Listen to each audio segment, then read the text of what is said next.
Hello and a warm welcome to Federal Special Program Capital Beat. President Donald Trump on Friday overhauled the H-1B visa fee system with an executive order which was aimed to curb the abuse of the program.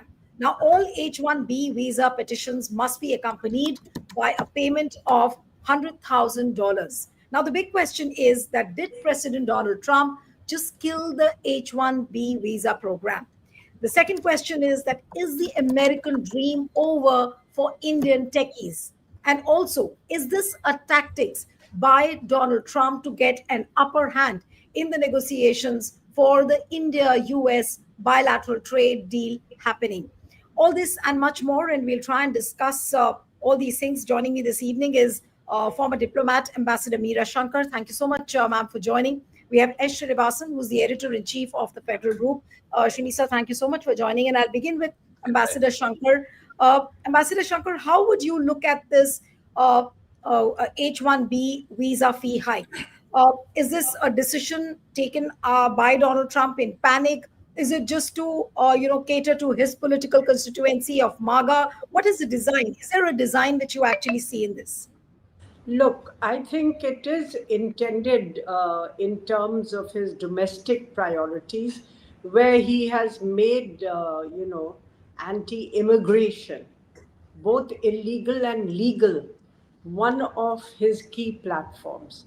And this is also in the context that MAGA is to some extent a white supremacist organization reflecting white anxiety about demographic changes in the US, which are ongoing, and their desire to reassert white dominance over the polity and the economy.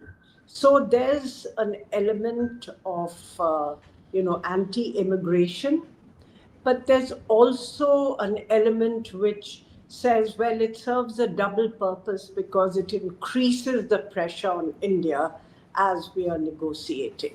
So it's, in a sense, it's a double-edged sword. Ambassador Shankar, would you really see Indians really getting into trouble, or you feel that the government can find a way out because, of course, the trade talks are on, and obviously the Indian government is very closely following as to what is really happening post this H-1B visa fee hike? Can the government really come to a talking table with Donald Trump on this issue? That look, this is how it's going to impact our techies, people from the medicine field, engineering, software. Can there be some kind of a room for talking between the Indian side and the Washington DC? Look, I think obviously the Indian side would put this on the table in terms of the trade talks, because the visa fee hike to $100,000 effectively guts the program. And it is contrary to the US's commitments in the WTO General Agreement on Trade and Services, not GATT, but GATS, where they had committed to 65,000 persons being allowed to enter the US in mode 4, which is in pursuance of business contracts. And after that, the US, of course, on its own had added 25,000 H-1B visas for postgraduate students who have studied in the US. So totally it was about 85,000 H-1B visas a year. Now, the biggest users of the H-1B program were the American companies. Indian companies have used it, but in the last couple of years, if you look at the top, say, 16 or so users, there are only 2 Indian companies in that top 16, and that is Tata Consultancy and Infosys.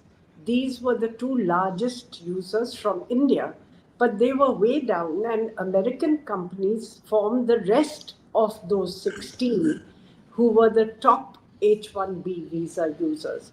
Now, for Indian companies, is going to present a challenge because they are already grappling with the impact of the advent of artificial intelligence on their business models.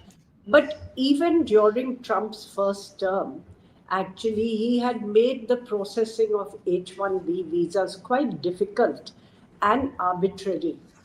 So many Indian companies had found ways around, in the sense that most of them have hired quite a number of American workers. They have American offices, they have hired quite a number of American workers. Plus, they have also set up delivery centers in places like Mexico or Europe, and they have been delivering services from those places as well to the United States.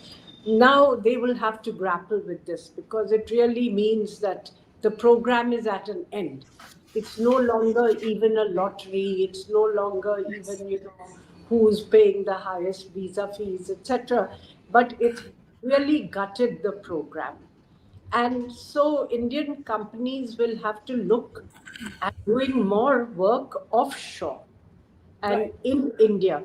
Earlier clients used to insist that you send somebody to our site to understand what we want, and when they had developed the software, send somebody to the site to run it and to deal with the snags, if Yes. any, and have somebody there on a long term basis present at site. Many of the bigger clients now, they would have to get used to doing more work offshore in India, and technology today is facilitating it. Because you'll see now, like we are doing this by Zoom, this would have been unthinkable, let's say, 4 or 5 years ago, Yeah. but now it's become a part of everyday life. So, remotely installing, remotely understanding a client's needs perhaps will now get more precedence. And many US companies will look at global capability centers. Either those who have them will enhance their GCCs in India, those who haven't got them will think of putting some up here, and that will be, in the long run, that would be good for India. But of course it's better if Indian companies also flourish, because the GCCs provide jobs, but Right. they don't really, the IPR, the But intellectual uh, property rights, Asra, you made remain an with them. important point. You made an important point where you said that probably the remote working might enhance now when Americans would want to look at that alternative. But with this move of hiking the visa fee to $100,000 dollars, who gets hurt more? Does India get hurt more, or does America get hurt more? Because if you hear the BJP people talking since the time this visa fee hike has been announced, they say that it's America which is going to suffer more. Who is going to suffer? That's a question. Well, America has a shortage of talent. And as I said, if you look at the top 16 H-1B visa users, they were American companies, whether it's Yes. Accenture, or whether it is Google, or whether it is Meta, or whether it is Amazon. These are all companies which have Microsoft, which have been using the H-1B visa program. And clearly it's going to hit their ability to be competitive. So that is one thing I would say, that it would hurt both. I won't say that it will hurt only Right. America or it will hurt only India. India will face quite a challenge, because our delivery model so far has been based on the H-1B visa program. But there may be, short-term pain but longer-term gain. I don't Okay. know. Maybe it's uncertain. Yes. But the same could be said for the Americans, because Donald Trump's rationale is that American companies should train American workers. But actually, there's a huge skills shortfall in the engineering and IT sectors, because it is not considered cool in America to be a nerd. You're considered a nerd. So if you study well in science and you do well in maths, you're a geek, you're a nerd. The cool guys are the ones who play football and don't think too much about studying. So, it's also a cultural aspect actually which the US will have to deal with, because the cultures now pride glamour, you know, and sports as opposed to doing well in studies. Right. No, that's a significant point. I'll come to Srini sir now. Srini sir, looking at the initial anxieties, uh, now the White House has made it clear that $100,000 is not an annual fee, but a one-time fee that applies only to the petition for an H-1B visa. So this is only for new visas, not renewals, and not existing visa fee holders. And those who hold H-1B visas and are outside of the US right now will not be charged $100,000 to re-enter the country. The existing H-1B visa holders can leave and re-enter the US to the same extent as they would normally do. Now, is this something by which the people can take some kind of a respite? Uh, and looking at the anxiety levels, the way people were boarding the flights that day, that particular day when the announcement was made, how is it really going to pan out at the level of these techies and software people who are wanting to go to America to work? Yeah, Nilu, thank you. Certainly, this has lowered anxiety of those who already have H-1B visa, because this clarification has helped a lot of them. Certainly, it will do that, but the uncertainty hasn't gone. The uncertain situation, what will happen to students who go from here or professionals who go from here and work in the United States, those who do not have green card or those who haven't graduated to other kind of citizenship there or work permits, certainly they are all worried. So I'll come back to a few interesting things. Already some of this ambassador has touched upon, but still it's very interesting. In India, as brighter students are either in, the teachers encourage them to be in science or in maths. You will see arts or other liberal arts or other, streams are not given that kind of importance. That's the way our entire ecosystem is. And the best of those go to IITs. And even the better among them go abroad. So in a way, we are sending a lot of engineers there. And reverse it. In the US, as she correctly said, interestingly, there is no such emphasis. Basically, STEM, there is not much interest in STEM. The very fact that H-1B visa as a structure exists, despite all the opposition it is facing all these years, means that US requires lots of engineers. And it is not just from India, from all over the world. Of course, 70% of H-1B visa, this system is applicable to India, but from world over, America has been getting good talents, and they have built their entire ecosystem based on that. So many of their founders, if you look at the startups, or if you have to look at the top tech companies, it's all behind them are migrants, people who have come from other nations. Elon Musk, for instance, that's why he's opposing it. There are many such people. So this whole thing seems to be, completely distorted. This whole fear or the political, the fear which are expressed. See, the justification that, it's foreign workers who undercut American salaries. It reminds me what happened in Tirupur. We have in Tirupur a lot of migrants coming from north. And Tirupur, where we near Chennai, where we have produced all the textiles. The problem here is the immigrant laborer, the locals complain, have lesser wages. That's why these guys should be opposed. But the owners want them because they feel that they are better workers, they are more dedicated, they are willing to spend more time.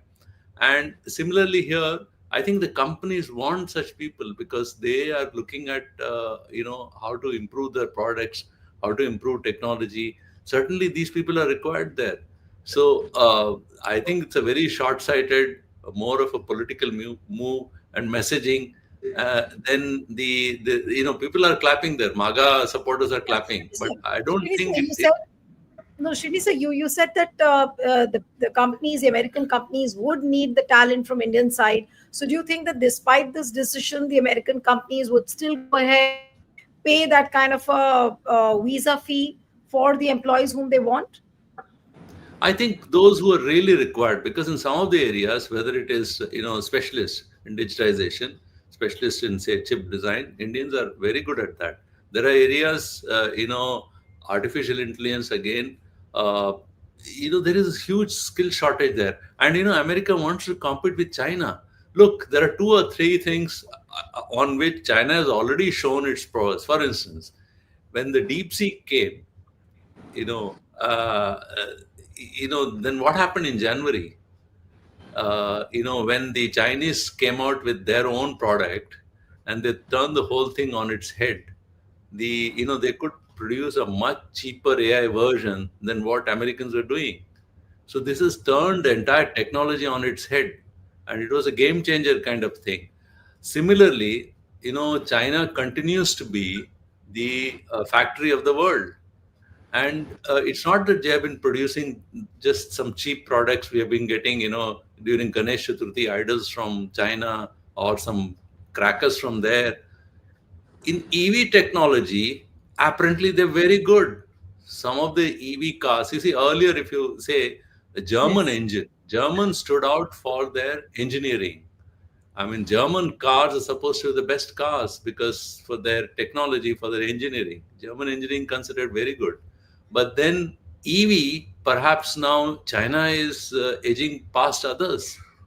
So if America really wants to compete, AI already they have demonstrated, and B in electric vehicles are going to be the future. If other cutting edge changes have to come in this world, America needs all these engineers. So you can't just shut your eyes and just talk politics. There is something more than that. Absolutely. Okay, so Ambassador Shankar, do you think that Donald Trump can relook at his decision? Maybe he might think of revoking the decision. Now, since he's already signed an executive order, how much of the possibility is that he might just relook? And also, people have already begun to discuss that is this some kind of a pressure tactics on India to come on the table for as far as the bilateral trade relations are concerned? Look, Donald Trump's relooking this uh, order would depend on the kind of pushback he gets from American companies.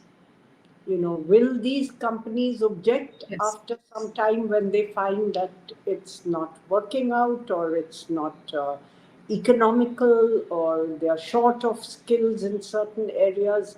Then there would be a pushback from these companies that they do need to revive the program, and these fees are not workable. So, in that sense, there could be a relook, but it would depend on the mobilization of US companies, because his constituency, the MAGA constituency, is very happy because they are really, as I said, sections of them white supremacists, and they would like to staunch brown immigration into the US.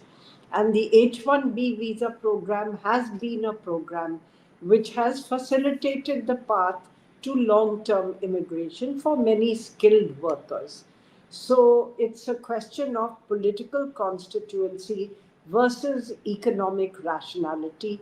And at the end of the day, we have to see what prevails. But yes, it's also a pressure point on India, because he has, I think they initially thought that India is the most manageable target. So let's pick the most, vulnerable target, and they will give in more easily.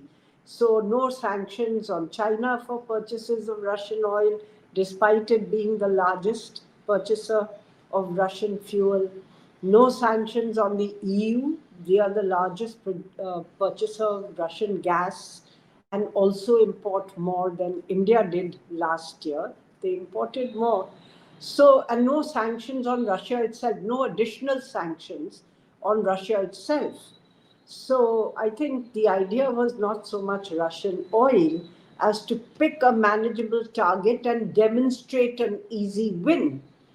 Because having failed with China and having had to walk back his tariffs because China put a restriction on the export of rare earths and critical minerals, where they have almost 80% dominance in the global market. So, having been forced to do that, then India presented, they thought an easy target. But India has also shown that it is not going to capitulate across the board and that it will look at its own interests from its own point of view, and it can't be expected to look at trade issues from the US point of view, and that if there has to be some kind of a deal, it has to be on the basis of some middle ground on many issues. It can't be completely one sided. And for India, there are some red lines, such as agriculture, opening up of agriculture, which would be difficult to cross, And so there are many imponderables in actually finding a deal. But India's stand has been no confrontation, but no capitulation. Now, initially, after having taken a stand that trade talks are off and no more talks are going to take place, President Trump moderated his public stance, at least in terms of rhetoric, and then offered resumption of trade talks.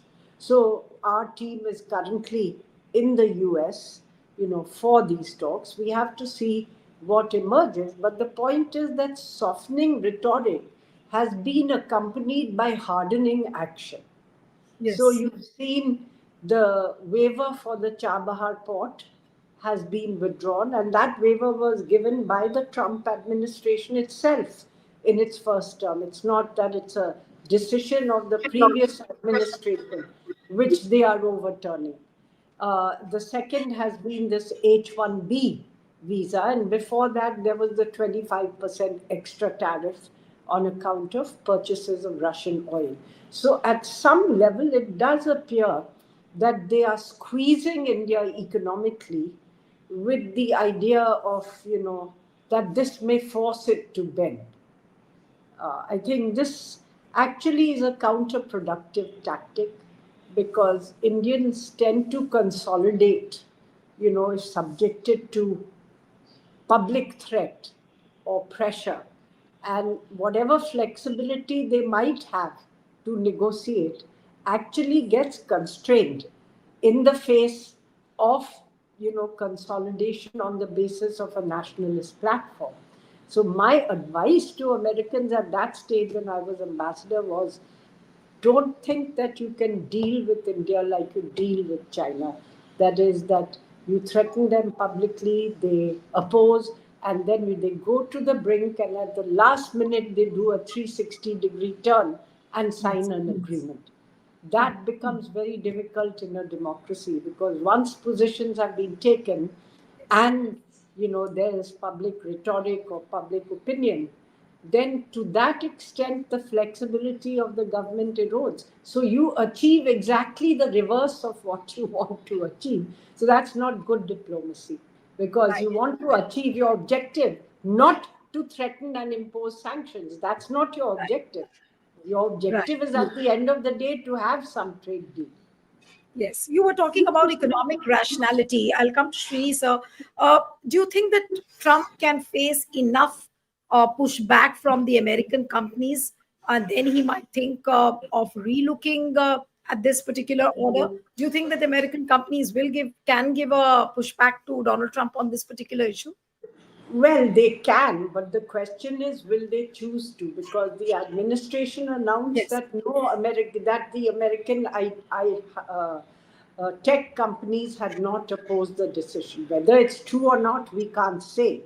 But according to the administration's announcement, the tech companies had not opposed the decision. But all these tech companies have a complete free run in the Indian market. Right. Okay, so I'll come to Srini sir now. Srini, how does it play out politically? Because since yesterday, in fact, since day before yesterday, Congress, like for example, has been pulling out old tweets of Rahul Gandhi since 2016. That look, he had told Prime Minister Modi that you must talk to the American administration about the H-1B visa. And day before yesterday, also when this announcement, this executive order was signed, he said, "I repeat that he's a weak prime minister." Those kind of tweets are doing the rounds. Still, a lot of leaders from the opposition are commenting that Prime Minister Modi has not been able to stand strong as far as the H-1B visa issue is concerned. How does it politically unfold in the coming days then? Look, Neelu, largely what Congress is doing is political rhetoric. Okay. Underlying strength of a country is its economy. And the ability to produce goods and services which can stand at a global level. If you really want to compete with the world and you want to stand honorably, you need to have these backups. Okay, so what India must do is, I mean, whatever Rahul is doing from his point of view, it's a political uh, scoring which he'll try to score. In GST also he's saying the same thing, we told you so. How much this told you so, I told you so will work, I don't know. It really depends on what kind of narrative he's able to build, because BJP is excellent building counter narratives as well. So that we'll have to see how it pans out on the ground. But as far as India's issues are concerned, they're much larger issues. Let us look at this way: how much actually we spend as a percentage of GDP on R&D. If even these engineers were to come back, we can say very nice things that look, this will result in a reverse brains drain. Let all the engineers come back to it. It's a great opportunity. We can do something. Certainly, you can, but where is the infrastructure for that? How much we spend on R&D? We spend just about 0.5%. Look at China; they spend more than 2.5%. So actually, 2.6 is 2.775% on a larger GDP. Education, how much we spend? We know we had this. When World Social Summit happened, we said 5 to 6% of GDP will spend 8%. 5 to 6%. How much we actually spend? See, the real thing would come on how much thing we're able to do. So, for instance, it's on defense, we're very much dependent on other areas also. Have we managed to make our own automobile engine? That's a big question. Say, so that's when we go for technologies, we get squeezed. Say, when the nuclear blast happened, our supply of G404 engines were stopped, and now later it was resumed so that we could do our renew our own Tejas project. We have our own Kaveri engine, which is there in the works for decades. So I think a lot of the rhetoric of the government or of the opposition is one thing. The real work has to begin somewhere. India is not short of talents, but how they are basically, how they are geared up, how they are channelized, what kind of infrastructure help government provides, and may I talk one do. So we'll now say right now we have started paying our attention on chips, uh, but we are far off. We can design chips, but what thickness? And is it, if you want to set up a fab, it's going to cost a ton. How are we going to do that? So I think these things, some of the thinking should start now, and more strategic thinking is required in these areas, and the support must come from everywhere. So this rhetoric is one side, but reality is something different. To Ambassador Shankar now for the concluding comments. So, how do you see the things unfolding? It does look that they're trying to squeeze out the maximum from India. But in the coming days, do you think that there can be a middle ground on this particular issue as well on the H-1B visa? I don't know if there can be a middle ground, but for India, I don't think there can be a trade deal if we don't find a middle. If the 25% tariffs for Russian purchases are not removed, and these, H-1B visa fees are not reduced or made practical. So for India, I think these become very important in the negotiations. I think right now, because the negotiations are going on, we have to wait and see what the feedback is in terms of how they have gone. Because the pre negotiation consultations, at least the message that came from the Indian negotiator was that they were constructive. So we have to wait and see. But at the same time, we would also have to look at mobilizing some of the tech companies or working with them. And they have vulnerabilities in the Indian market as well, because we are amongst their largest markets. Like for Facebook or Meta, we are the second largest number of members or users after the US market, because China keeps them out. We have opened areas where it was not necessary for us to open, like financial transactions. So, Phone Pay, Google Pay, Amazon Pay, these are all from these companies. It's Walmart, Google, and Amazon. And they're getting a commission on every transaction that they do using our UPI interface. Surely we can get Indian alternatives for that. And that would be good, because it would build our own financial backbone, instead of relying on these companies. So these companies have their own vulnerability in the US market, in the Indian market, sorry. And at some stage, it's important to signal from India that we can look at stronger action. Maybe not, but also that we are examining the possibility, if no solutions are found. So let's say within the next 6 months, this is the kind of action that India could possibly contemplate. So that puts everybody on notice.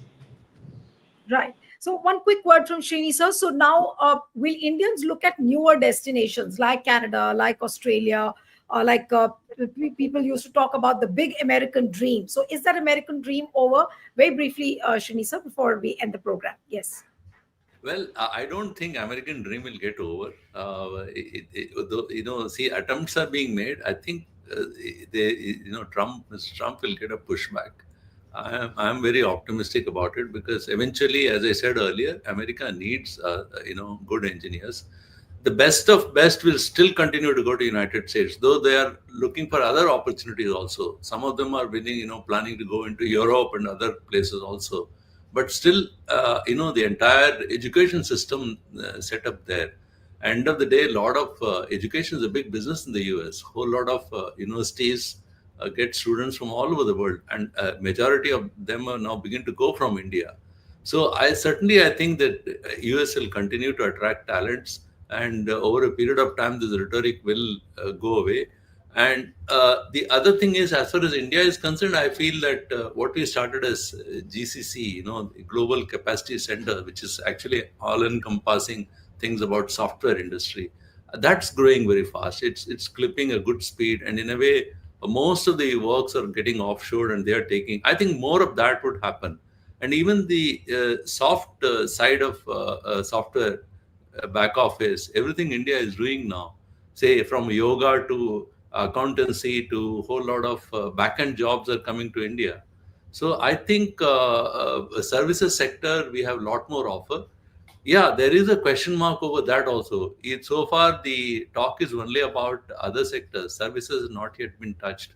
But if the talk spill over, then the issues could become slightly more complicated for India. So I think, in a way, what we are seeing is a kind of a, whatever Mr. Trump thinks, certainly a new global order is also being trying to take shape. So India has a lot of battles to fight, but I'm sure it will overcome that. But one thing is sure, India doesn't easily bend to these kind of threats. In fact, it consolidates, the ambassador Yes. correctly said. I may just add here that the Yes. US has a huge trade surplus with us in services. Small, hundred and something $1 million, but they are the ones who have the surplus. In goods, we have the surplus. So if it comes to services, I think, and this is not adding the royalty payments, IPR payments, and so on, that we keep making. So it could be actually a surplus which is larger, even something. Some people have said it could be about $30 billion. If we And take add defense one big purchases. yeah. Plus So defense in the purchases. services sector, the US pretty much all over the world has a surplus. So they are not very keen on bringing this onto the table. All right, so we'll have to wait and see how things unfold. But as Srinisa said, that he's very optimistic, and Donald Trump might face a pushback. So let's see what happens in the coming days. Thank you so much, Ambassador Shankar. Srinisa, thank you very much for joining. Thank you.